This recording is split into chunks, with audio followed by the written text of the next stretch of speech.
नमस्कार। आकाशवाणी जयपुर अजमेर से प्रस्तुत हैं प्रादेशिक समाचार।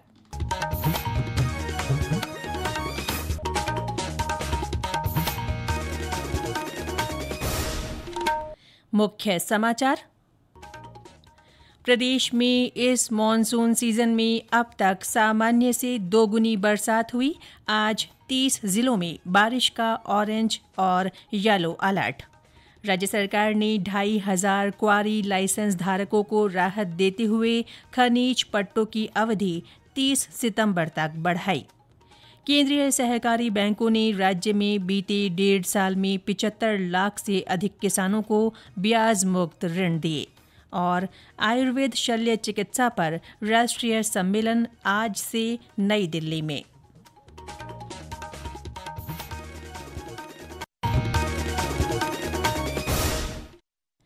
समाचारों के साथ मैं रितिका गुप्ता और अब समाचार विस्तार से।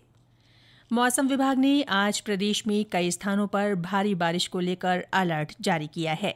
कई स्थानों पर बरसात का ये सिलसिला 15 जुलाई तक बना रह सकता है। कोटा, उदयपुर, जयपुर, भरतपुर और जोधपुर संभागों के कुछ हिस्सों में भारी से बहुत भारी बरसात की संभावना है। आज 30 जिलों में बारिश का ऑरेंज और येलो अलर्ट जारी किया गया है। प्रदेश के पूर्वी हिस्सों में मानसूनी बारिश का ज्यादा असर देखने को मिल रहा है। बीते 24 घंटों में झालावाड़, करौली, धौलपुर, भरतपुर और अलवर में अच्छी बारिश हुई। 12 जिले के हरनावदा शाह में कल मूसलाधार बरसात हुई। हमारे संवाददाता ने बताया कि जोरदार बारिश से कस्बे और आसपास के नदी नाले उफान पर हैं। करीब 1 घंटे तक चली बरसात से कस्बे के आसपास बहने वाले सभी नदी नालों में उफान आ गया। इससे कस्बे के चारों ओर पानी ही पानी नजर आया। मनोर थाना मार्ग की पुलिया पर 2-2 फुट पानी होने से रास्ता अवरुद्ध रहा। कस्बे में तेज बारिश के दौरान बिजली आपूर्ति भी बाधित रही। बीते 24 घंटों में छपरा में 37 mm बरसात दर्ज की गई। इसके अलावा शाहबाद में 21, छिपाबड़ोद में 9 mm बरसात हुई। लक्ष्मीचंद नागर, आकाशवाणी समाचार 12। प्रदेश में इस मानसून सीजन में अब तक 216 मिलीमीटर बारिश दर्ज की गई है। मौसम केंद्र जयपुर के निदेशक राधेश्याम शर्मा ने बताया कि ये सामान्य से दोगुनी है। अब तक पूरे प्रदेश में 216 mm बारिश रिकॉर्ड हुई है, जो कि सामान्य से 2 गुना से भी ज्यादा है।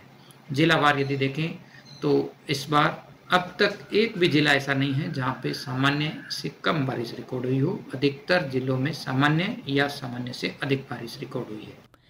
प्रदेश में वैध खनन को बढ़ावा देने और खनिज क्षेत्र में ईज ऑफ डूइंग पर जोर देते हुए राज्य सरकार ने एक महत्वपूर्ण निर्णय लिया है। इसके तहत मुख्यमंत्री भजनलाल शर्मा ने क्वारी लाइसेंस धारकों और अप्रधान खनिज लीज धारकों को खनिज पट्टों की अवधि बढ़ोतरी की तारीख 30 सितंबर तक करने की अनुमति दी है। इससे करीब 2500 क्वारी लाइसेंस धारकों को राहत मिलेगी। साथ ही राजस्व में बढ़ोतरी होगी और अवैध खनन पर भी प्रभावी अंकुश लगेगा। अजमेर उत्तर में सैटेलाइट अस्पताल शुरू किया गया है।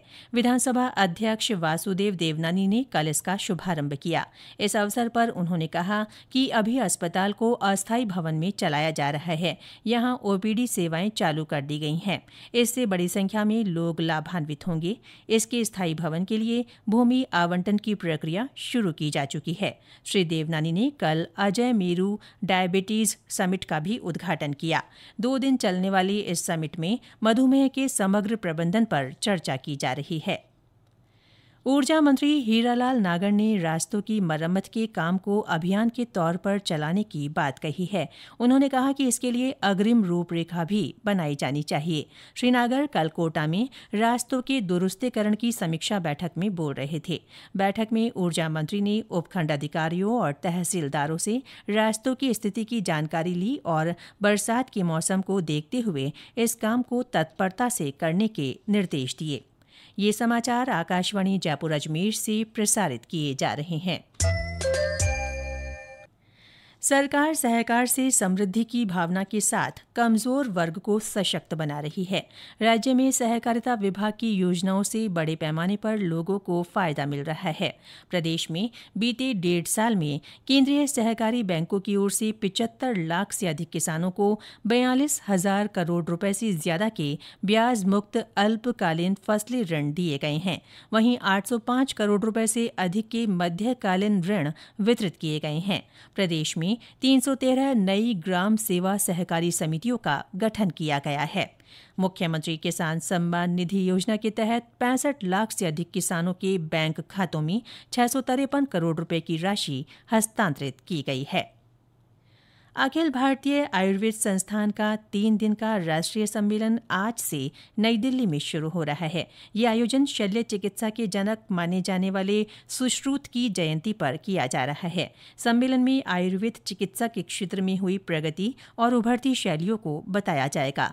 पहले दिन आज 10 एंडोस्कोपिक लैप्रोस्कोपिक सर्जरी का सजीव प्रदर्शन किया जाएगा।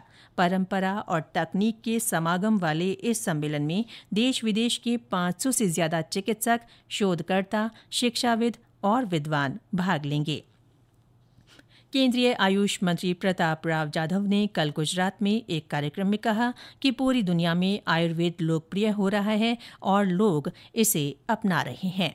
आयुर्वेदा और योगा इसलिए कि कोई बीमारी ना हो, इसलिए हम योगा करते हैं और बीमारी होने के बाद में उसको दुरुस्त करने के लिए भी योगा हो या आयुर्वेद को उपयोग में लाया जा सकता है। तो मैं हर बार ये कहता हूँ कि बीमारी के पहले भी, बीमारी के बाद में भी हमारा आयुर्वेद पूरे दुनिया में लोग पसंद कर रहे हैं।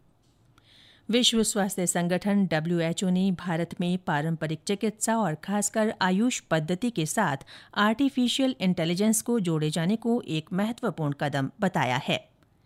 रक्षा मंत्री राजनाथ सिंह ने कहा है कि ऑपरेशन सिंदूर में महिला सैनिकों और पायलटों की महत्वपूर्ण भूमिका रही।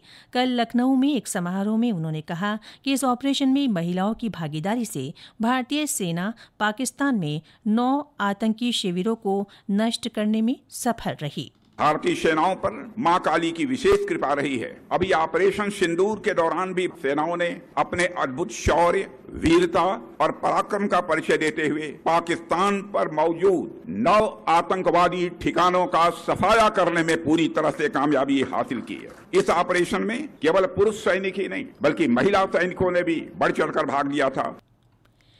जयपुर डिस्कॉम ने कुसुम योजना में स्थापित सौर संयंत्रों में बिजली ट्रिपिंग के कारण होने वाले नुकसान को रोकने की पहल की है। डिस्कॉम चेयरमैन आरती डोगरा कल जयपुर में अधिकारियों के साथ विद्युत तंत्र को मजबूत करने के उपायों की समीक्षा बैठक में बोल रही थीं। सुश्री डोगरा ने अभियंताओं को कुसुम योजना में स्थापित ऊर्जा संयंत्रों से जुड़े ग्रिड सब स्टेशनों का अगले 1 सप्ताह में दौरा करने के निर्देश दिए हैं।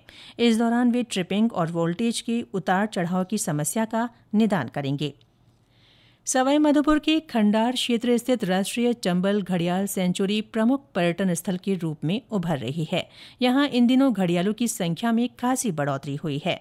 हमारे संवाददाता ने बताया कि पाली घाट के प्रजनन केंद्रों पर नए घड़ियालों के आगमन से सैलानी उत्साहित है। अब तक करीब 350 घड़ियाल जन्म ले चुके हैं।